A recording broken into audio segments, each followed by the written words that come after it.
Music. In 1976, NASA's Viking 1 spacecraft took a picture that amazed the world.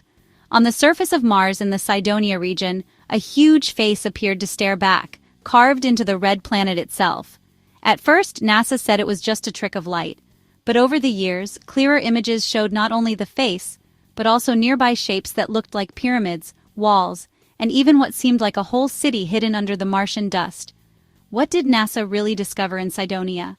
Could Mars have once been more than a lifeless rock? Could it have been home to a powerful godlike species that later came to Earth? Before we begin, let us know in the comments below where in the world you're watching from and what time it is there now. Now, get ready as we uncover what NASA found in the hidden Cydonia region on Mars. Music. On the 25th day of July in the year 1976, NASA's Viking Orbiter 1, part of the ambitious Viking program tasked with exploring Mars, captured a remarkable series of images over a region known as Cydonia, located on the northern plains of the Red Planet. Among these images, one photograph immediately captured the imagination of the world. It appeared to show with uncanny precision what looked remarkably like a human face staring upward from the Martian surface. The face stretched over 1.5 m in length and seemed to possess distinct features that resembled eyes, a nose, and a mouth. The sheer size and familiar contours instantly provoked curiosity, fascination, and naturally debate. Was this a quirk of nature, a trick of light and shadow, or something far more extraordinary, an artifact of intelligence from a time long before humanity had walked the Earth? But before we go deeper into the mystery of Mars, I want to thank today's sponsor, Mantis Sleep.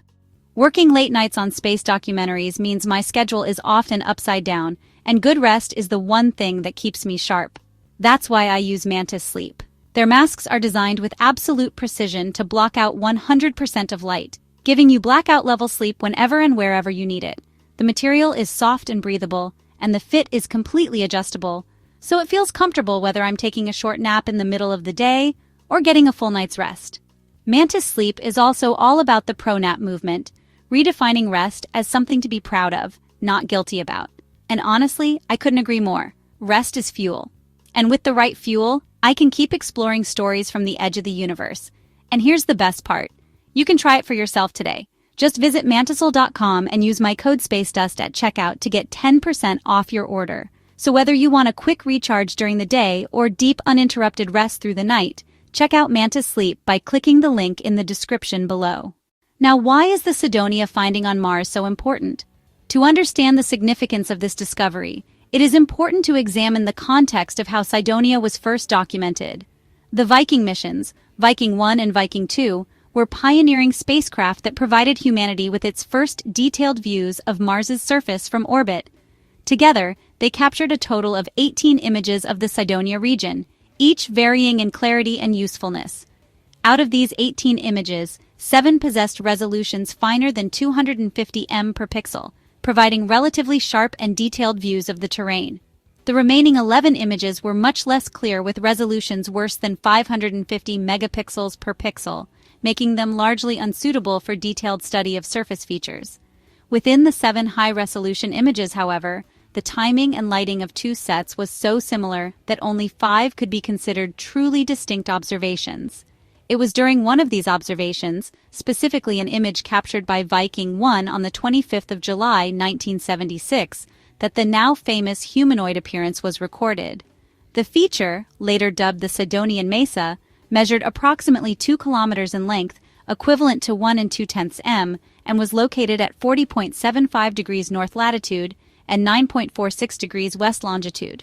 At first glance, the mesa bore the unmistakable semblance of a human face, complete with eyes, nose, and a mouth, carved not by human hands, but seemingly etched into the Martian landscape itself. Despite the excitement this inspired among the public, the chief scientist for the Viking program, Gerald Soffen, initially dismissed the striking resemblance as nothing more than an illusion created by the interplay of sunlight and shadows, a clever trick of light that fooled the eye. Yet the story did not end there. A second image catalogued as frame 70 or 13 captured the same face from a different angle. 35 orbits of Viking later, with the sun casting its light differently across the terrain. This discovery was made independently by two computer engineers, Vincent Dietro and Gregory Molinar, who were working at NASA's Goddard Space Flight Center. While examining archived NASA images, they uncovered the two misfiled frames, Viking 035A72 and 70AA13, revealing the face from two distinct perspectives. These images had resolutions of approximately 50 megapixels per pixel, far finer than many of the other images from that era, providing a clearer view of the enigmatic feature. For over 2 decades after the Viking images were taken, Cydonia remained a subject of speculation and intrigue. During this period, several spacecraft visited Mars, bringing with them more sophisticated imaging technology and providing new insights into the region. NASA's Mars Global Surveyor, which orbited the planet from 1997 to 2006, and the Mars Reconnaissance Orbiter, which began operations in 2006, captured much more detailed images of the Martian surface. The European Space Agency also contributed to this endeavor, with its Mars Express probe operational from 2003 to the present day. In contrast to the relatively coarse resolution of the original Viking photographs, these modern instruments offered unprecedented clarity. For instance, images from the Mars Express probe achieved resolutions of 14 m per pixel or finer, allowing scientists to study the terrain in remarkable detail. By combining the data from the high-resolution stereo camera aboard Mars Express and the Mars Orbiter camera on NASA's Global Surveyor, researchers were able to construct a three-dimensional representation of the so-called Martian face. From these analyses, scientists determined that the feature was a natural Martian hill. Its facial appearance, they concluded, was a classic example of a psychological phenomenon known as pareidolia, the human tendency to perceive familiar patterns, such as faces in random or ambiguous visual information.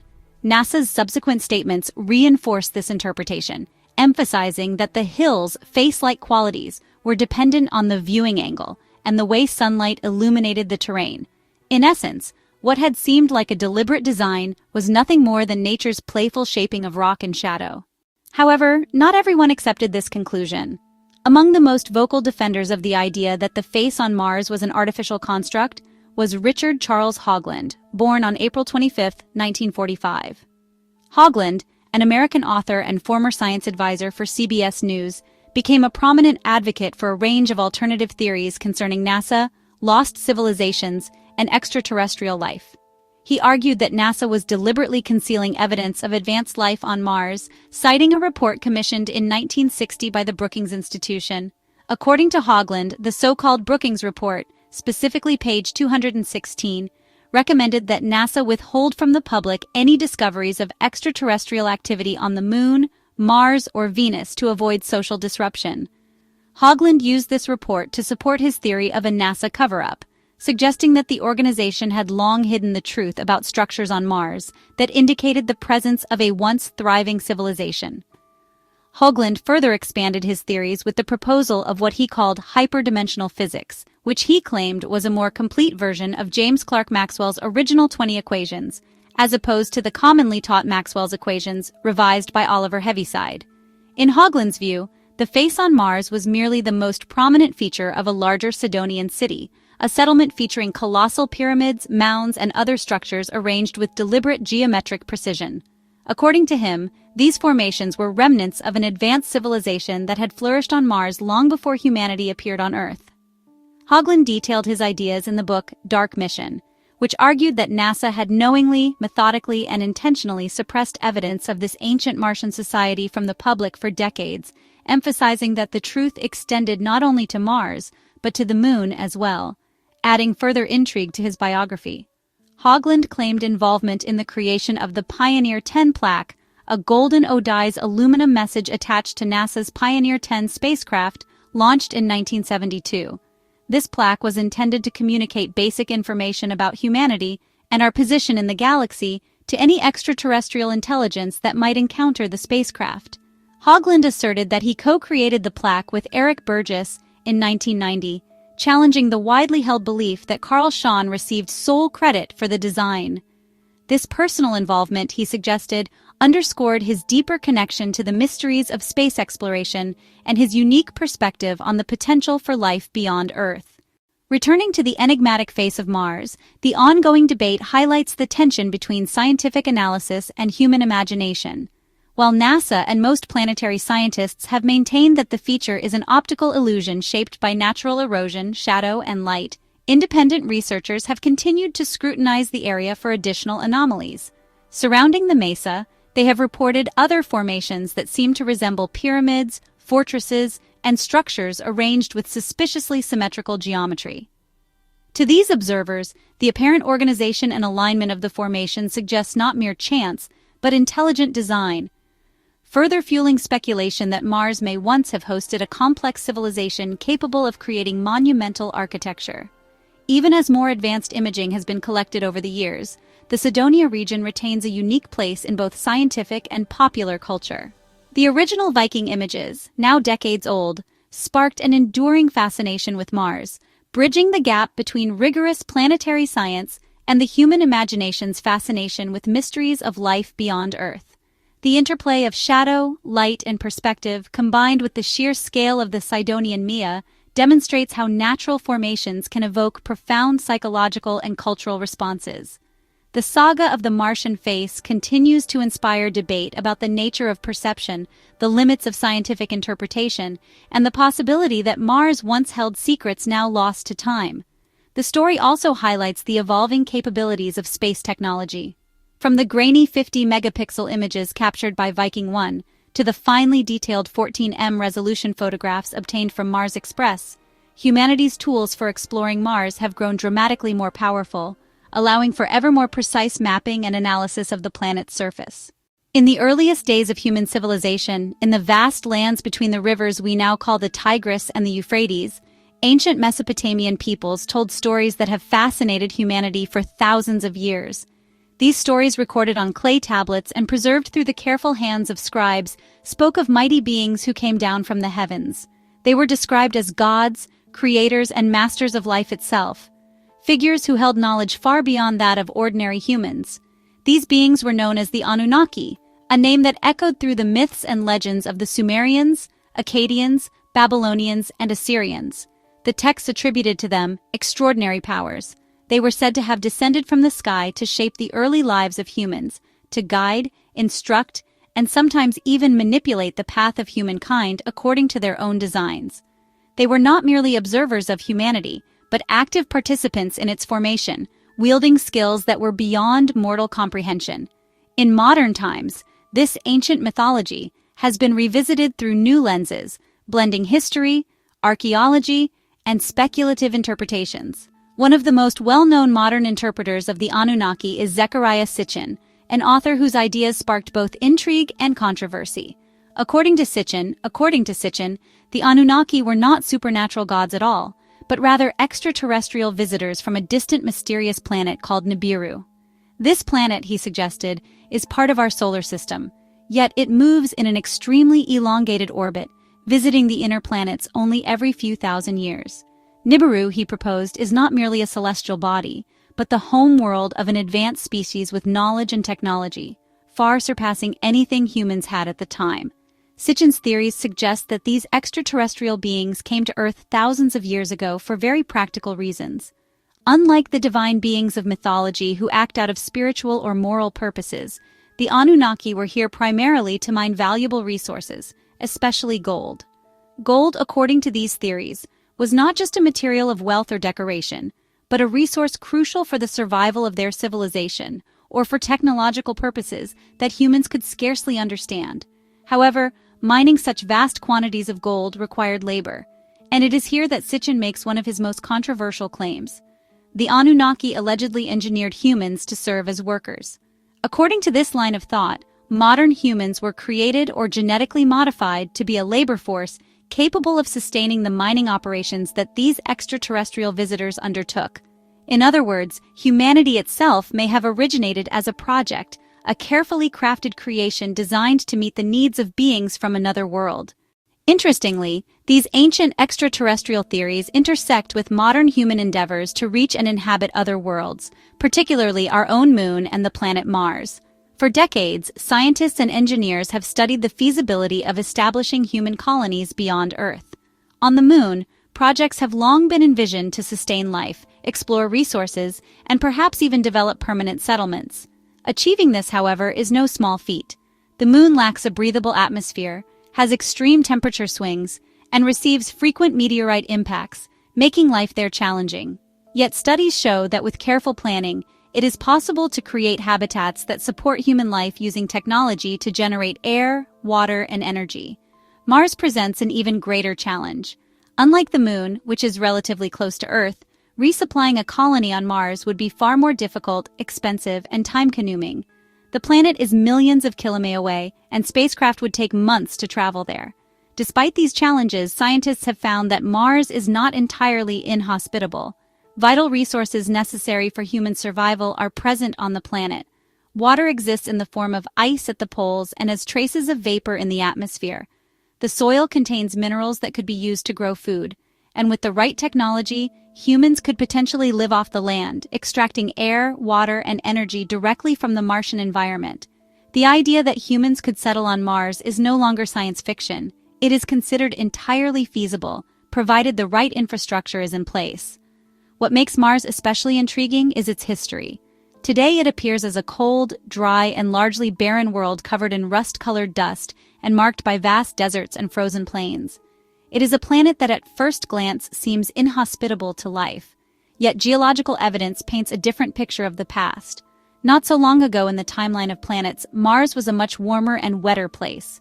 Rivers carved valleys into its surface, lakes filled basins, and oceans may have dotted its landscape. The skies could have been blue and occasionally cloudy, with seasons that were far more temperate than they are now. There is even the tantalizing possibility that simple forms of life, perhaps plants or microorganisms, once thrived on the planet. Studies of Martian climate suggest that the planet is currently in the grip of an ice age. Similar to the ice ages experienced on Earth, Mars has periods of extreme cold interspersed with shorter intervals of relative warmth. Its climate is not identical to Earth's, however, because Mars has a larger orbit around the Sun and a greater tilt of its axis. The swings between warm and cold periods are more severe. Zecharia Sitchin explains that much like Earth, Mars undergoes cycles of ice and warmth. On Earth, these cycles influence seasons, weather patterns, and the advance and retreat of glaciers. On Mars, the effect is even more dramatic. Scientists believe that these cycles, which last roughly 50,000 years each, dictate the long-term climate of the planet. When the next warm period or interglacial occurs on Mars, water will flow freely once again. The planet will experience milder seasons, and its atmosphere may become more suitable for human habitation than it is today. Determining the timing of past interglacial periods is critical for understanding Mars' history. Evidence suggests that the last warm period was not exceedingly distant, because otherwise the constant dust storms that sweep across the Martian surface would have erased much of the physical evidence of rivers, lakes, and ocean shorelines. The presence of water vapor in the atmosphere today also indicates that the planet has not been completely dry for millennia. Even the thin, seemingly inhospitable atmosphere contains resources that could support life. Water vapor can be condensed and collected, and the presence of oxygen hinted at by the reddish-rusty color of the soil, which comes from iron oxidation, suggests that breathing and combustion are possible with appropriate technology. Long before modern theories emerged, astronomers speculated about the possibility of life on Mars. Before the famous writer Parallel wrote about canals on the Martian surface in the late 19th century, many scientists had already wondered if the planet might be home to intelligent beings. Observations of Martian landscapes, its polar ice caps, and seasonal color changes led some to imagine a civilization adapted to the planet's environment. In 1871, for example, astronomer Ellis Colbert conducted studies of the stars and planets and suggested that Mars could be suitable for rational beings, similar to humans. He reasoned that the planet's extended habitable period and cooler climate might encourage intelligence and technological innovation. Colbert drew upon contemporary anthropological ideas, which, although now discredited, claimed that human societies in colder climates became more inventive and advanced because they were forced to solve challenges posed by harsh winters. Applying this logic to Mars, he speculated that a civilization there might be even more advanced than our own. These ideas, blending science and speculation, eventually found their way into popular imagination and fiction. The concept of technologically advanced Martians visiting or attacking Earth became a central theme in literature, most famously in H.G. Wells' book, The War of the Worlds. In this story, alien invaders, sometimes described as squid-like creatures wearing mechanical suits, descend upon Earth to conquer and devastate humanity. While fictional, Wells's narrative reflects a fascination with extraterrestrial intelligence, the possibility of life on Mars, and the consequences of contact between civilizations of different technological levels. This interplay between scientific curiosity and imaginative storytelling has continued to shape human perceptions of Mars, influencing not only fiction, but also scientific inquiry and even speculative theories about ancient visitors from space. Thus, the narrative of Mars, the Anunnaki, and human exploration is intertwined in multiple layers. The ancient texts describe gods descending from the sky, shaping humanity and guiding civilization. Modern interpretations suggest these beings were visitors from another world, mining precious resources and experimenting with life on Earth. Meanwhile, contemporary science and engineering explore humanity's potential to follow in these hypothetical footsteps, establishing colonies on the Moon and Mars, harnessing planetary resources, and learning to survive in environments that are harsh and alien. Mars itself becomes a mirror for human imagination, a canvas upon which myths, theories, and scientific studies converge. The planet's history, as revealed through geology and climate studies, offers both caution and hope. Its past warmth and flowing water suggest that habitable conditions are possible, while its current cold and dry state demonstrates the challenges that await anyone who would attempt to settle there. The atmosphere, though thin and seemingly toxic, contains water and oxygen, hinting that with technology and ingenuity, humans might indeed live off the land. An American astronomer once wrote a lesser-known, yet surprisingly popular follow-up story about a Martian attack. In this tale called Edison's Conquest of Mars, the famous inventor Thomas Edison takes the lead in fighting back against the Martians, taking the battle right to their planet. But before we get too caught up in science fiction, let's return to Zecharia Sitchin's theories about the Anani and their presence on Mars as a possible extraterrestrial civilization.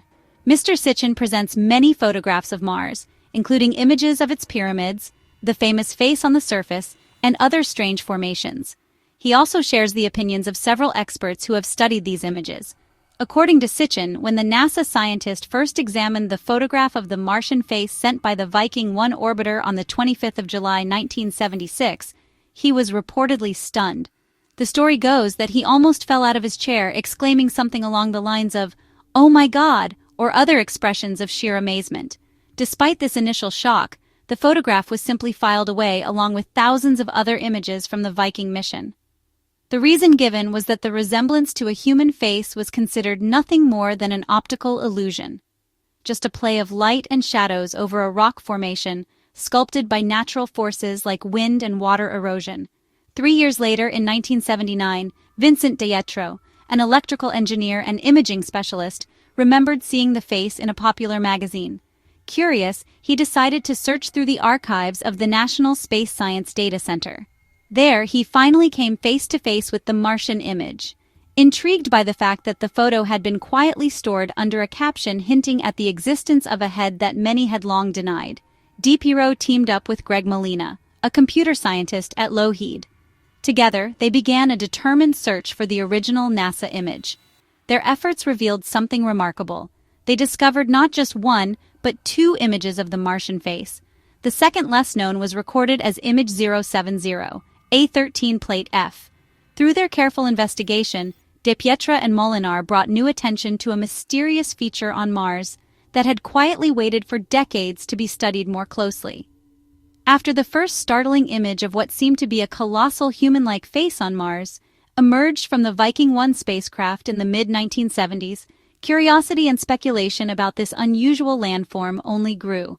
Scientists and enthusiasts alike began